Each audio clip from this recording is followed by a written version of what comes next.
Welcome to Getting Mentioned by AI. This is the podcast where I, Mike, with my friend Ed, unpack what is actually happening with AI, search, and online visibility in a way that anyone can follow. Each week, we share what we are testing, what is working, and also what we're learning as we try to get our own content noticed by AI. If you want to understand the new world of discovery without the crazy tech jargon, then you are in the right place. Let's get started. By 2028, we said before, the majority of answer engine traffic, LLMs, is expected to come from ChatGPT, Claude, Perplexity, or any LLM that might pop up in the future.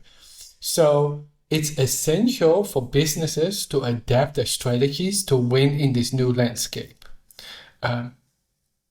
There's a lot of things are the same, or at least it will go deeper. It's a building block on what people did before. So it's not like an SEO that's all out of the window. It's still data on the internet. But what already cases show is that the buyer behavior has changed. With over 50% of buyers using AI to make purchasing decisions, and they are now more informed and convinced in their choices, converting at a higher rate than traditional visitors.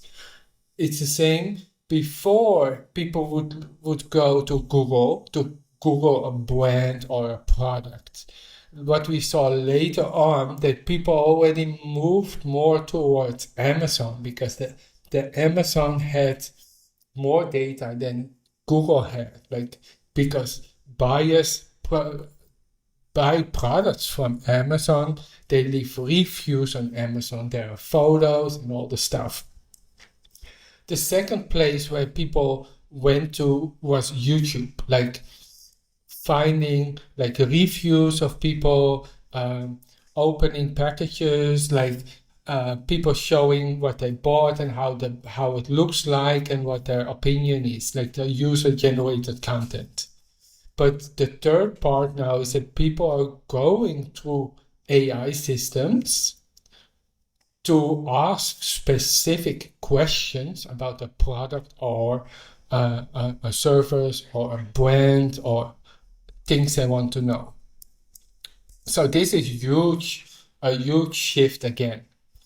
So I want to talk first about how do LLMs formulate their answers, because there is no one answer in LLMs. If you experience asking questions to ChatGPT or Claude or any of these systems, if you ask exactly the same question, you might get totally different answers. But also some answers might be very interesting, as that you think, how did this LLM knows about me, right? I didn't give that information about a certain thing. So the way how they search or compile or formulate their answers, that is a totally different thing than in the old Google SEO world. So basically, the first thing, there are basically two facets about this. The first is what we can call a question tree. When someone asks a question, like where's the best place to go for dinner, AI doesn't come up with the answer to that one particular question because the question is too broad.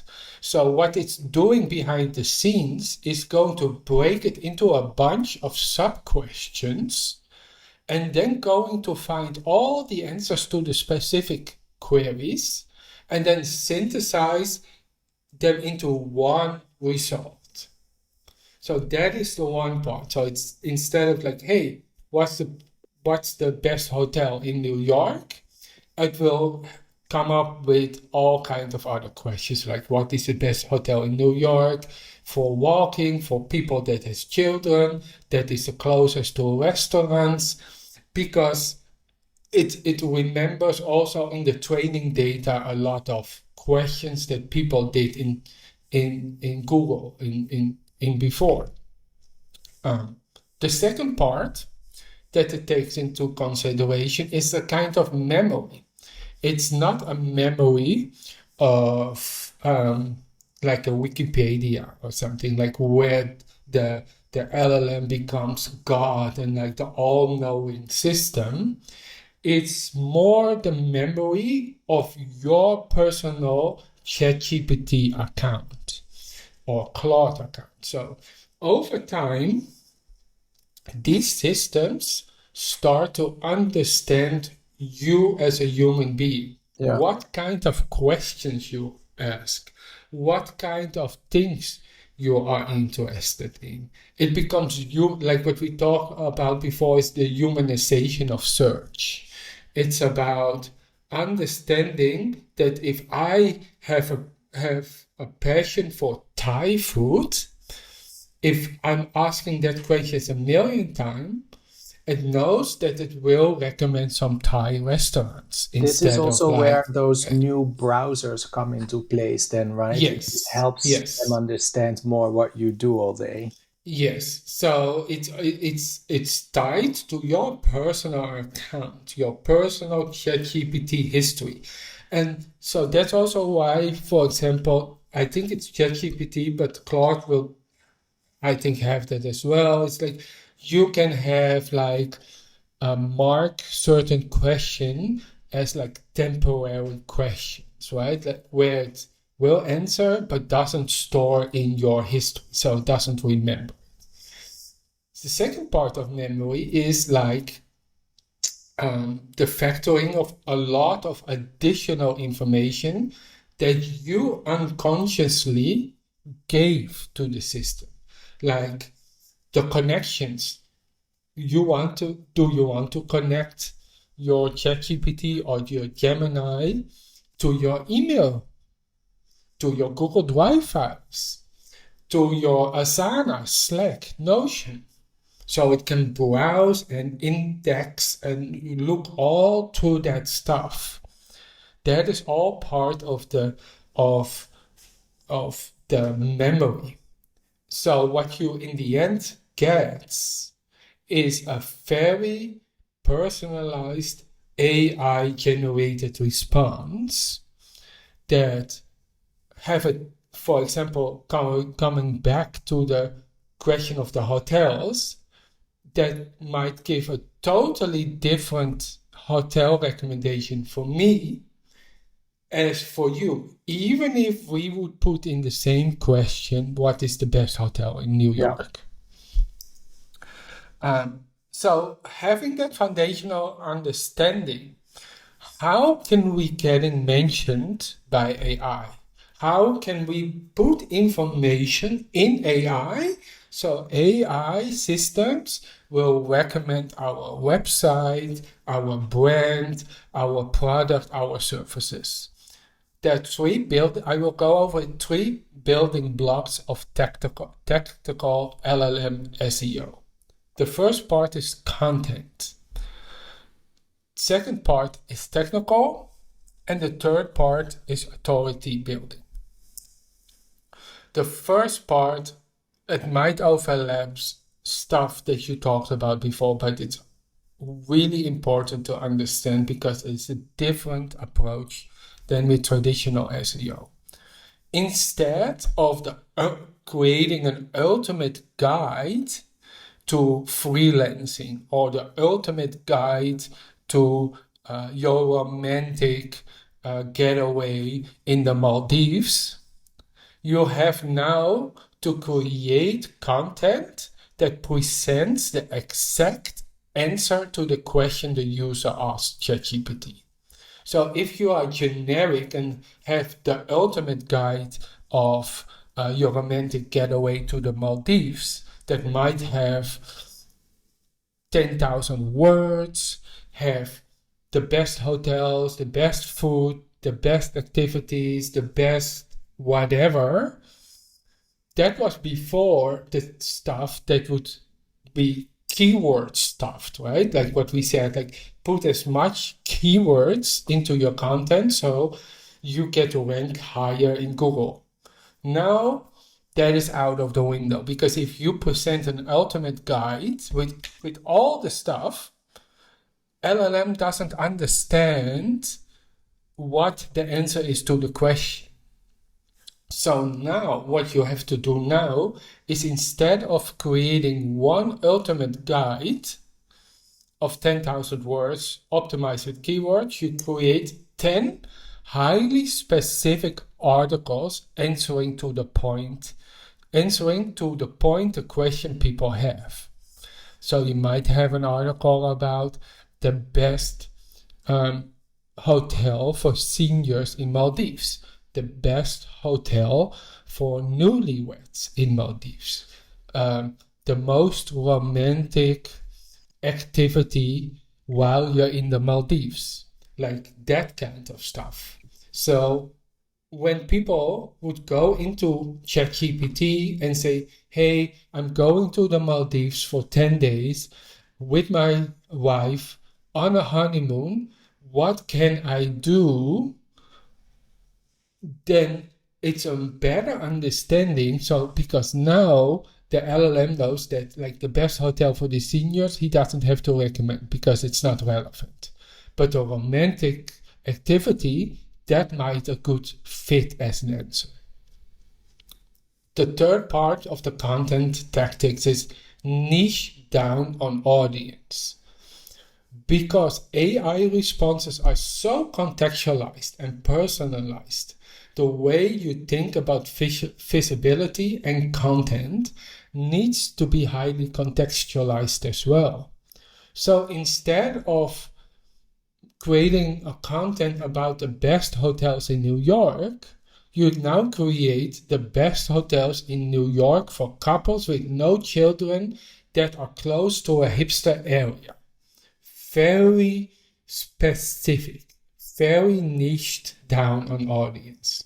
So that if the ChatGPT Mike is going on his ChatGPT and it knows all about Mike, and Mike fits this picture, it knows that this is the best answer. So now we talked about the content part. The second pillar is the technical tactics. Let's face it, computers are fast, but the amount of content is so humongous that if LLMs have to read full pages, full articles, full stuff, it just can't. So on the other side, also LLMs are lazy.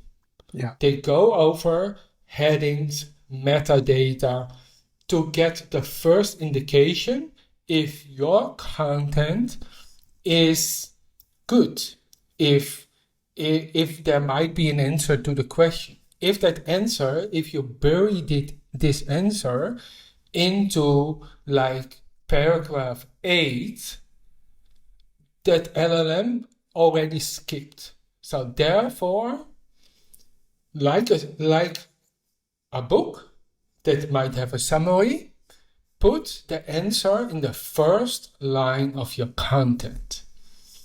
So it directly connects with the answer that the LLM is looking for. If it knows immediately that, hey, this is a good article because the answer is there, then it might scan further down the road for other variables. Then the second part of your content is where you build your case. Expand your answer in 2 to 3 paragraphs, making your case by using terminology wherever you can.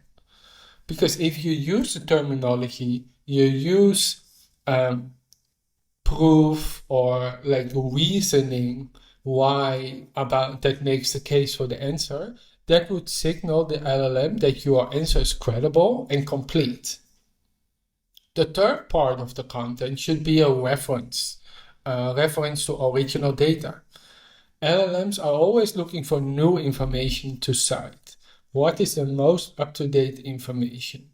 In the old SEO world, often you got, if it's a very high authoritative domain, you might get answers in the first page of Google to very outdated content. Content that was like best hotel in New York. Great. But that was the hotel in 2019 with a lot of reviews, and because it's written by this one influencer that has a lot of authority and backlinks and press coverage, it ranked in number one. But we live in 2025. That hotel might not even be there anymore, or the service might not be like in 2019. So LLMs are always looking for new data, and you can provide data in the form of stats, original data, research, case studies, stuff that you get out of your CRM or surveys that you did with your customers of your services. And then at the bottom of every page, you add an FAQ, because FAQ will be like basically the summary table that LLM can scrape. You have to answer at least 3 sub-questions, each with its own mini direct answer and short explanation. And if you format that with its own heading, H3 or H4 headings, then AI can easily find it and scrape it and show it to the searcher of the ChatGPT tool. So basically, you have at first the answer, you make your case, you present new data to show that you're up to date, and then you have an FAQ that might go basically deeper in on the question, the answer, or have some extra sub questions like, hey, you might look for the best hotel in New York, but hey, you need to eat. So in the FAQ, you can say, hey, you can show a great restaurant that is around the corner. Structure, if we talk about technical stuff, we talked about the FAQ needs to be header 3, header 4, so it really understands the positioning on the page. Structure is very important. If just like a human that reads a book, if there's a book, if you read and there are no paragraphs, just one format of text, there are no paragraphs, there are no headings, there are no bullets, there are nothing. It's very tough to go through, but also to understand or just keep concentrated. So that's the same with websites, right? In that sense, LLMs are humans. Format with bullet points, tables, and clear headers. So when you scan the article, you can understand by yourself if an LLM can scrape it or not. Talking about scanning, there's something in the LLM world that is called chunking. Chunking is what LLMs do. LLMs don't read full pages, they chunk. Therefore, make sure that every section can stand on its own.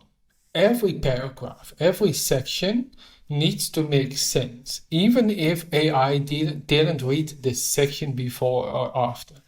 This is a very different way of writing content if you would compare that to a book. If you write a book, you link the sections to each other, and you might not have to go over the whole stuff again, and you say, just for them, they went to the movies. then you don't have to say who they are, because you know the reader in the paragraph before knows that they are Mike and Edwin.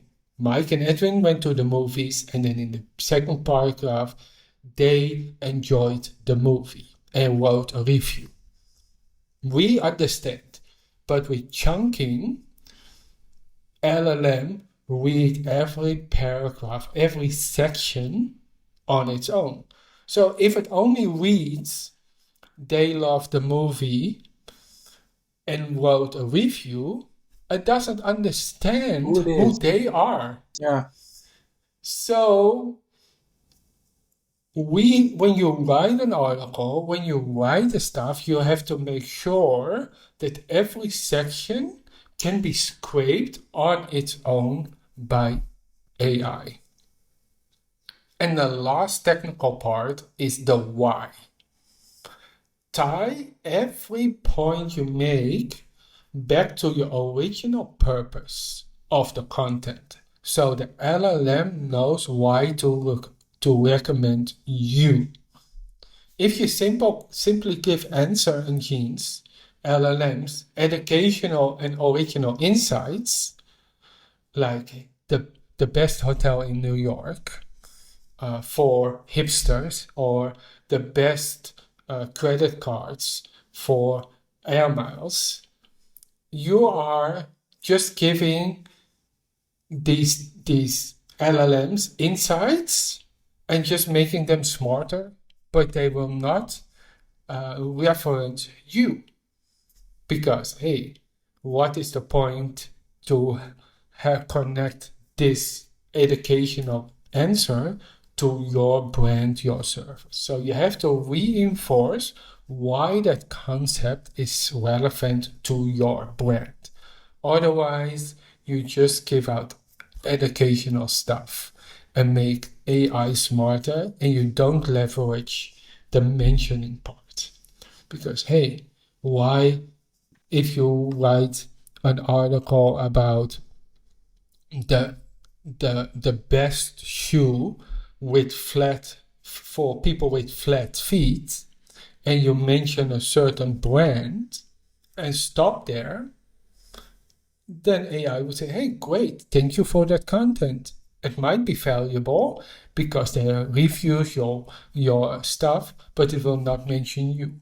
But if you are the store, or the online e-commerce store, or a brick and mortar store that sells shoes, your purpose is that AI will now reference that particular shoe that is good for that person, that they can go online and buy it on your website or in your store that is located on address XYZ. So that is the end goal. So you have to make sure that is in the reference. When you write your context, you have to refer that it's basically people can buy it in your store, and that you have so many people that you helped with their flat feet in your store, that by referring this particular brand or model. So we talked about the technical tactics. LLMs are lazy. You have to build your case, then you reference original data, and then you end with FAQ. You all do this in a structural form.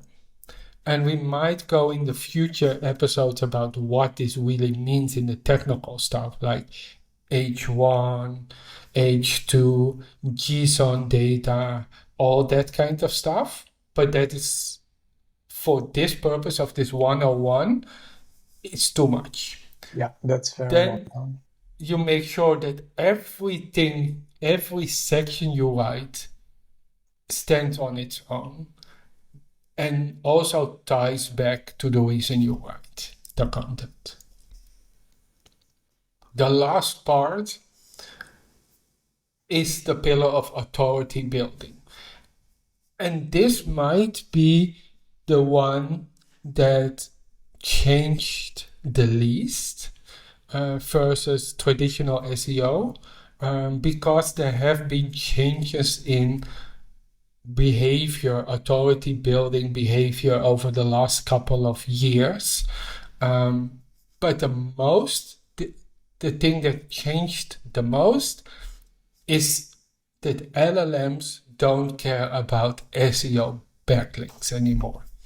It's not anymore about how many websites hyperlinked to your article, how many black backlinks you have, like the white hat, the black hat, and all that stuff. SEO backlinks is not a major factor for you to be mentioned. What is a major factor is about if you are mentioned, like is your brand or product or stuff, your content, getting positive shout outs on authoritative places like Reddit, Wikipedia, LinkedIn, review sites. Doesn't have to be hyperlinks.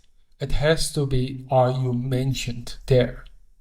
So the second part is about, it's not about hyperlinks. We don't have to create a million hyperlinks and inbound links and outbound links and all that stuff. You should care about how your brand is described consistently, with the emphasis on consistently. LLMs look at consistency. If you are mentioned on the one page that you are a great hotel for hipsters, and on the other page that you're a great hotel for parents with 5 kids, and on the other review you are mentioned that you're best for solo travelers, then the LLM is confused, doesn't know what you are. And if it doesn't know what you are, it cannot bring you up as the best answer to a question. So the mention you get from a website or from a video or from content needs to integrate your messaging so that LLMs learn your positioning perfectly. The third part is leverage social proof. And this is, I think, the thing that least changed, because user-generated content, especially in Asia, has been there for years already. It's the influencer world. It's about you buying that certain perfume or makeup, not because the brand says that it's the best makeup for you. No, it's because it's the Kardashians use it on their show. It's because your favorite traveler goes to that certain hotel that you might go to that hotel.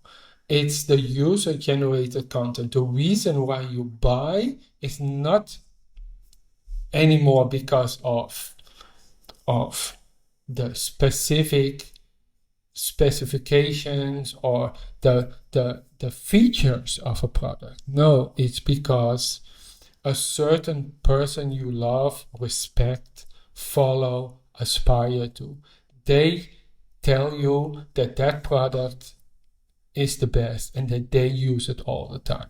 And because you want to be aspiring like them, or you put your trust in them, not the brand, but the celebrity, the influencer, the TikToker, the person that seems to be normal and you can identify with, because they use it, you are going to use it or buy it. So user-generated content in LLMs is amazing, and LLMs love that, because the other side of the coin of user-generated content is also it shows praise.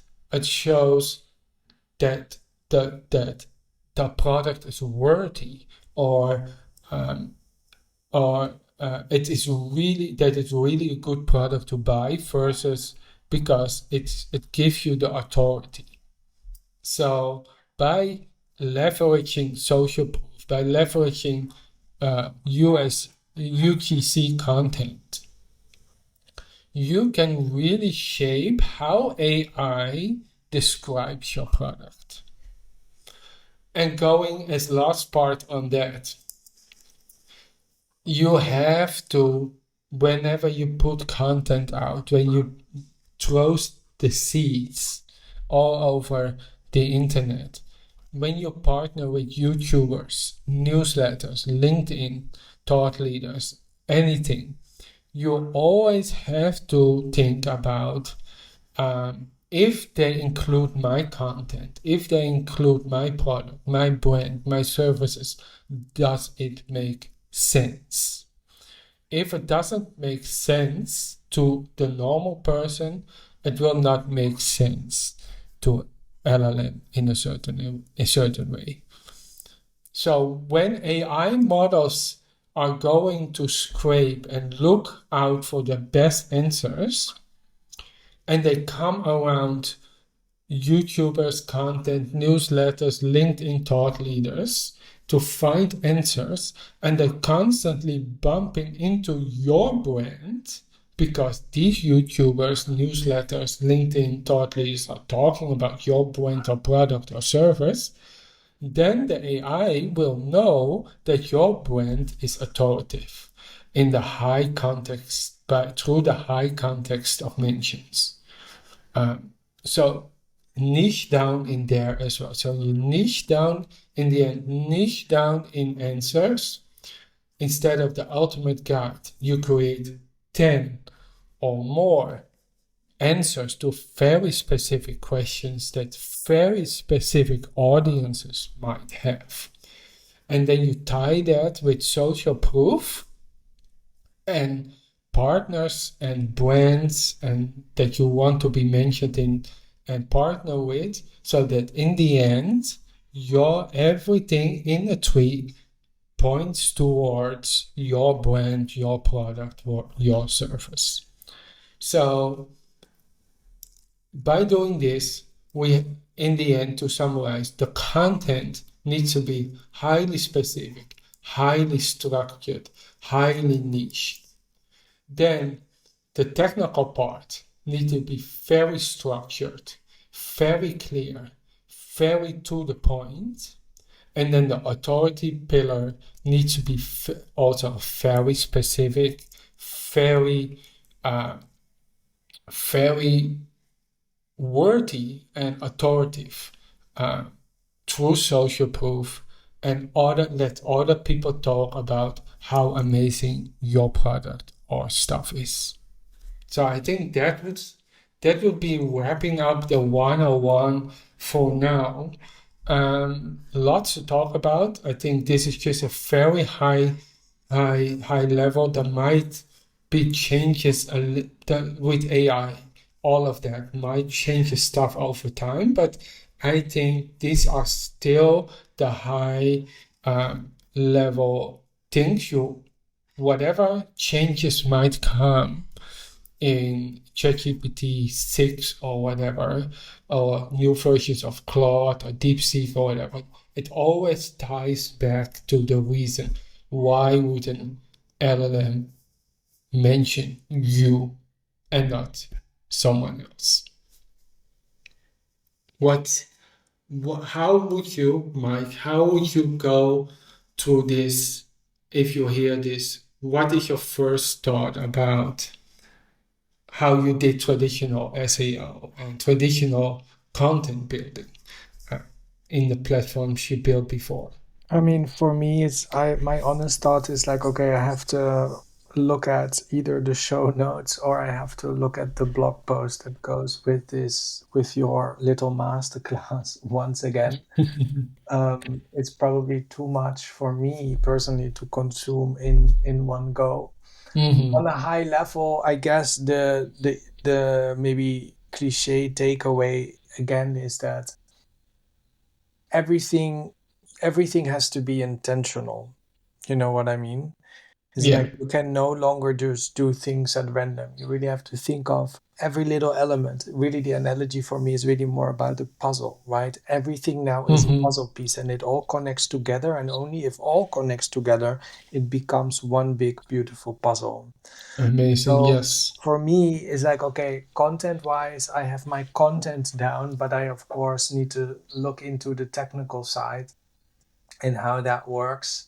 I think it also is, it's about being realistic and being aware where most people will not have the opportunity to build any kind of authoritative pillar in that sense, right? Hmm. So that's another question I have for me later on to figure out, okay, if I first have my skeleton ready, if I have my content ready, and if I'm then at a level where I can add more authority to it, what does that look like? How am I supposed to do that Yeah. as well, right? And I think that in conversations following over the next couple of weeks, we should probably break a lot of these things down, even if it's just for you to educate me on different things and questions I might have Hmm. as we kind of run through. I do want to Yes.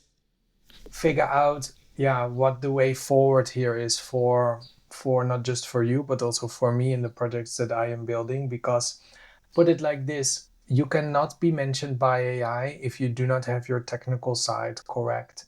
At the Hmm. same time, you cannot be mentioned by AI if you have your technical side correct but you do not have the content to support, right? So these things go hand in hand together, but much more hand in hand than traditionally in the SEO world, I would say, because I am absolutely very far removed from anything SEO expert. So, at least from a technical perspective, but I am still able to rank my articles just based on the content knowledge that I have. And I think that in the LLM world, the knowledge on both sides of the scale, both technically and content wise, have to be much more aligned with each other. You have to really understand how Hmm. both play with each other to get the results that you need and that you want. And that is a little bit of a learning curve, but that's also what makes it fun, that makes it interesting, and that makes it a challenge. And you can also then hopefully in the future start measuring more around that on, yeah, what is working, what is not Yeah. working. I think, like what I said, like that might be a thing in the future. Um, because there are so many platforms. You have WordPress, Framer, Wix, Squarespace. Um, how it's all drag and drop, a lot of them, but that is physically what you see, right? What you see and looks beautiful, that doesn't mean immediately that AI systems can perfectly read that stuff. Um, So I think we might have to, we will look into and might make guides or something about, hey, specific for WordPress users, specific maybe for Framer users, or specific for users that do only a certain thing, right? I think that is a thing I was thinking about in the future to make it very specific, but that's also based on the content, based on our journey we do together, right? Like we both building our own stuff, um, and there are so many tools. Tools are popping up every single day. Tools die every day, or get bought every day, or become obsolete every day just because ChatGPT incorporates it in 5.1 or 5.2 or whatever. Um, so yeah, I love to go deeper in that in a future episode. Yeah. So I think this is a good moment just to round it up. Um, Again, for anybody listening, including myself, I would say we will get everything Edwin just shared onto the website, onto gettingmentionedbyai.com. for you to review, and hopefully for all of us to not just get on the AI train, but also get on the AI technical train, which is as Yeah. important as anything else. Thanks for listening to Getting Mentioned by AI. If you liked today's episode, please feel free to share it with somebody who wants to understand what AI is doing to search and online content. You can find the show notes and everything we mentioned today on our website, gettingmentionedbyai.com. We'll be back next week with more simple, practical insights. We'll see you then.